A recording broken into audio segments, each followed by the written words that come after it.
Varroc engineering 1988 में company की शुरुआत हुई थी। टीयर 1 ऑटोमोटिव कंपोनेंट बनाने का कारोबार कंपनी करती है। ऑटो लाइटिंग सिस्टम्स, प्लास्टिक और पॉलीमर की डिजाइन, मैन्युफैक्चरिंग और सप्लाई का कामकाज है कंपनी का। और अभी 29 अप्रैल को ही कंपनी ने अमेरिका और यूरोप में इनका जो 4 व्हीलर लाइटिंग सिस्टम है ये कारोबार फ्रांस की एक कंपनी को बेचने का ऐलान किया और इसी वजह से ये शेयर सुर्खियों में। आइए मुलाकात करते हैं कंपनी के ग्रुप सीएफओ टी.आर. श्रीनिवासन हमारे साथ कार्यक्रम में शामिल हो रहे हैं, जो कि भारतीदासन यूनिवर्सिटी से कॉमर्स में आपने बैचलर्स की डिग्री ली है। IIM कोलकाता से पोस्ट ग्रेजुएशन किया है मैनेजमेंट में, और ICW के भी आप सदस्य हैं। श्रीनिवासन सर, बहुत बहुत स्वागत है। धन्यवाद सर जी बिजनेस के लिए समय देने के लिए। मैं आपसे हिंदी में सवाल पूछ रहा हूँ, इनकेस आपको मुश्किल लगे, ना समझ में आए तो प्लीज़ मुझे बताइएगा, मैं इंग्लिश में रिपीट करूंगा और जवाब आप अपनी सुविधा से हिंदी इंग्लिश मिक्स जैसा आप बताना चाहें प्लीज़ बताइएगा। सबसे पहले सर, जो डील आपने की है, अपना बिजनेस जो बेचा है फ्रांस की कंपनी को, नेट कितना पैसा कंपनी में आएगा टैक्स वगैरह सब कुछ काटने के बाद? जो हमें समझ में आ रहा है 4,850 करोड़ राउंड फिगर ये डील साइज है, लेकिन सब कुछ टैक्स वगैरह देने के बाद कितना कैश कंपनी के पास आने वाला है और उसका यूज कैसे आप करेंगे वो बताएं सर। सबसे पहले मुझे आपका शो में इनवाइट करने के लिए धन्यवाद। Thank you sir. ये डील क्या आपने बोला था, हमारा एंटरप्राइज वैल्यू जो हम बोलते हैं 600 बिलियन यूरोस है जी। तो करीब 4,800 करोड़ समझ लीजिए आज का एक्सचेंज रेट से। तो उसमें पहले मनी अमाउंट तो जाएगा वो फॉरेन में हमारा जो भी बोरोइंग्स है, लोन्स है, उसका रिपेमेंट करने का। तो उसके बाद कुछ टैक्स का और एस्क्रो का और वर्किंग कैपिटल का भी एडजस्टमेंट होता है इस डील में। ये सब होने के बाद इंडिया में नेट अमाउंट हम लोग एस्टिमेट कर रहे हैं 160 से 175 मिलियन यूरो तक आने का, करीब 1152 करोड़ या लिटिल मोर देन 1300 करोड़ समझ लीजिए, उतना तक इंडिया आने का संभावना है। ये 1300 करोड़ जो आएगा इंडिया में, इसका क्या पूरा आपके डेट को कम करने में लगेगा? क्योंकि जो मैं देख रहा हूँ नेट बोरोइंग, मेरे पास जो नंबर्स हैं सितंबर का है, सितंबर 2021 का, हो सकता है थोड़ा पुराना होगा, 3000 करोड़ ऑड ये आपका नेट डेट है। तो क्या पूरा 1300 करोड़ नेट डेट को कम करने में लगेंगे या कुछ और भी? ये डेट अमाउंट आपने मेंशन किया था, वो अमाउंट हमारा फॉरेन लोन्स भी इंक्लूडेड है, ग्रुप लेवल कंसोलिडेटेड है।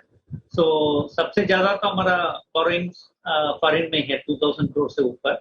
सो वो तो ऑलरेडी पेमेंट हो चुका होगा ये अमाउंट इंडिया आने के पहले।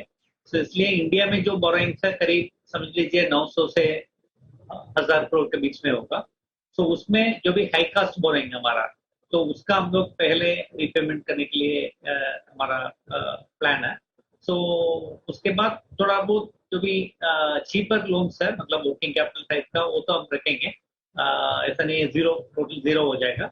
लेकिन हमारा जो हमने जो ग्रोथ एरियाज हमने अनाउंस किया है, लेकिन EV टू व्हीलर्स का कंपोनेंट है या कनेक्टिविटी सॉल्यूशंस है या इलेक्ट्रॉनिक्स है, सो उसमें हमारा कैपेसिटी बढ़ाने के लिए हम लोग इन्वेस्ट करेंगे।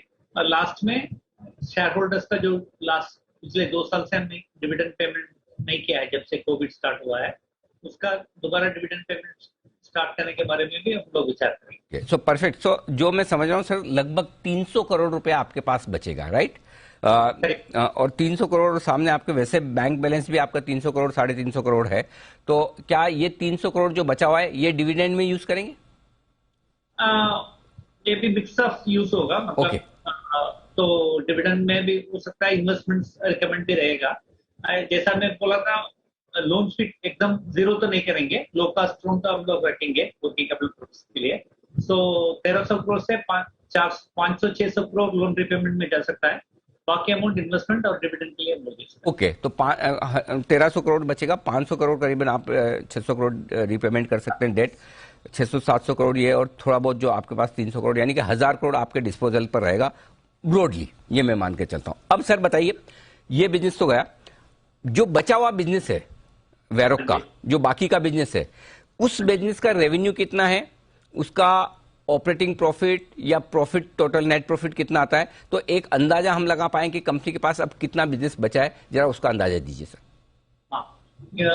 जो भी बिजनेस हमारे पास रहेगा, जो हमारा इंडियन टू व्हीलर कंपोनेंट का बिजनेस है, global two wheeler lighting business है, उसमें प्लांट्स है हमारा इटली, रोमानिया और वियतनाम में, और इलेक्ट्रॉनिक मैन्युफैक्चरिंग फैसिलिटी है रोमानिया में, और फोर्जिंग बिजनेस है इटली में।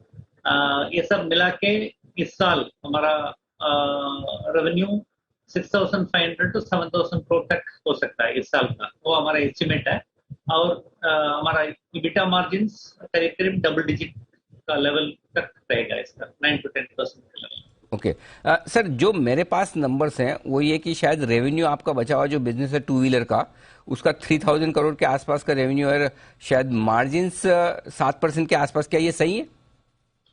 ये आपने फिगर आप जो देख रहे हैं इन्वेस्टर प्रेजेंटेशन से आपने लिया है, वो पिछले साल का 2 क्वार्टर्स का हमने रिपोर्ट किया है प्रोफार्मा बेसिस में, क्योंकि लास्ट ईयर में फर्स्ट क्वार्टर में कोविड का इम्पैक्ट था, इसलिए रेवेन्यूज काफी कम थी।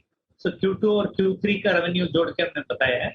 वो रेवेन्यू मार्जिन भी लास्ट ईयर थोड़ा कम ही था, बिकॉज ऑफ कैपेसिटी यूटिलाइजेशन वगैरह कम था, तो इसलिए इस साल हम लोग उसका इम्प्रूवमेंट एक्सपेक्ट कर रहे हैं। ओके श्रीनिवासन सर, बेसिकली आपकी डील के अनाउंसमेंट के दिन काफी स्टॉक बढ़ा भी, फिर नीचे आया, फिर मंडे को काफी लोग परेशान थे कॉन कॉल के बाद में 20% कल वेडनेसडे को गिर गया स्टॉक, आज थोड़ा बेहतर है। लोग ये समझ रहे हैं कि जो बचा हुआ बिजनेस है वो अब ज्यादा काम का रहा नहीं, या फिर वहां पर ग्रोथ है नहीं, इस वजह से लोग कल थोड़े से डिसअपॉइंटेड थे। प्लस साथ में एक बड़ी फॉरेन ब्रोकरेज हाउस ने भी रिपोर्ट दी, उसने 210 रुपए का टारगेट दिया, और उनका ये मानना था कि अब जो बचा हुआ टू व्हीलर बिजनेस है उसमें मजा नहीं है। आप क्या कहना चाहेंगे अपने शेयर होल्डर्स को, क्योंकि वो थोड़े परेशान है कि इतनी बढ़िया डील की, इतना बढ़िया बिजनेस बेचा, इतना पैसा कंपनी में आ रहा है, उसके बावजूद ये हाल है। तो जरा एक बार इसको क्लेरिफाई कीजिए ताकि इन्वेस्टर्स अपना मन बना पाए कि वैरोक इंजीनियरिंग का शेयर उन्हें रखना चाहिए या बेच देना चाहिए।